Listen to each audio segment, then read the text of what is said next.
right. Well, I'd like to thank you for leaving crazy person out of the description. So I thought, I was trying to think, what is the most useful thing that I could, what could I say that could actually be helpful or useful to you in the future?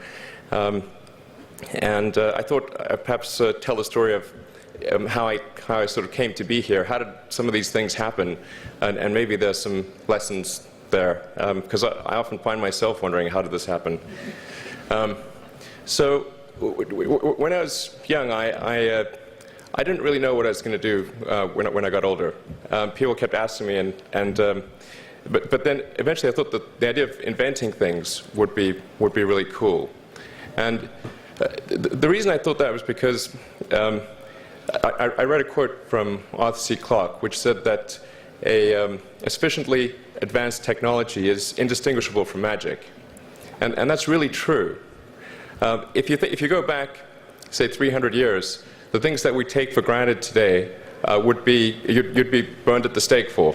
Being able to fly, that's crazy. Being able to see over long distances, being able to communicate, having effectively with the internet a group mind of sorts, and having access to all the world's information instantly from almost anywhere on the earth.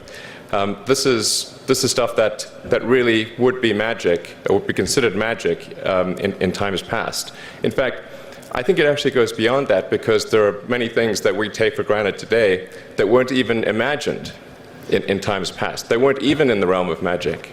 So it actually goes beyond that. So I thought, well, if I can do some of those things, basically if I can advance technology, then that's like magic, and that would be really cool. And I also had sort of a slight existential crisis, because I was trying to figure out what does it all mean? Like, what's the purpose of things? And I came to the conclusion that if we can advance the knowledge of the world, if we can do things that expand the scope and scale of consciousness, then we're better able to ask the right questions and become more enlightened, and that's really the only way forward. So I studied physics and business, because I figured in order to do a lot of these things, you need to know how the universe works, and you need to know how the economy works. And you also need to be able to bring a lot of people together to work with you to create something, because it's very difficult to do something as an individual if it's a significant technology. So I originally came out to California to try to figure out how to improve the energy density of electric vehicles, basically to try to figure out if there was an advanced capacitor that could serve as an alternative to batteries. And that was in '95, and that's also when the internet started to happen. And I thought, well, I can either pursue this technology where success may not be one of the possible outcomes, which is always tricky, or participate in the internet and be part of it. So I decided to drop out. Now, obviously, fortunately, we're past graduation, so I can't be accused of recommending that to you.